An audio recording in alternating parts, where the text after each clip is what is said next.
मतलब पाकिस्तान में ऐसे भी लोग मौजूद हैं जिनको 10 मिनट में 51 केसेस में जमानत मिल सकती है।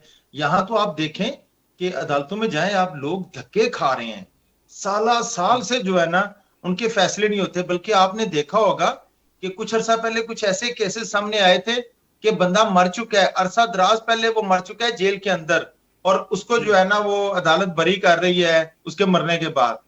तो ये बड़ी हैरानकुन बात है। और दूसरे नंबर पे असद साहब, 9 में एक छोटा वाकया नहीं था, ये पाकिस्तान की सालमियत के ऊपर अटैक था।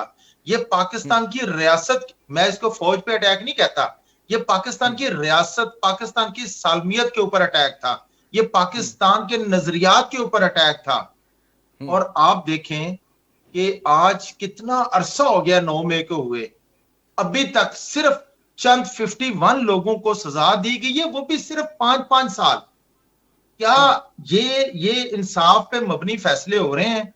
ये तो कोई भी कल को ग्रुप उठेगा, उठ के फौज की तनसीबात पे हमला शुरू कर देगा, उठ के जाके मियां वाली के एयरबेस, अभी अब देखे रिसेंटली बलूचिस्तान में तुर्बत पे जो सुना है कि एयरबेस के ऊपर अटैक हुआ है, ठीक है। अगर वो गलत काम है तो ये जो मियां वाली पे जिन्होंने अटैक किया था ये कैसे ठीक हो सकते हैं? ये भी तो गलत है, इन्होंने लाहौर भी में तो जिन्होंने मुल्क किया के साथ बिल्कुल। दुश्मनी की है। देखें ये बड़ा जुल्म हो रहा है, इस मुल्क के कानून के साथ खिलवाड़ हो रहा है।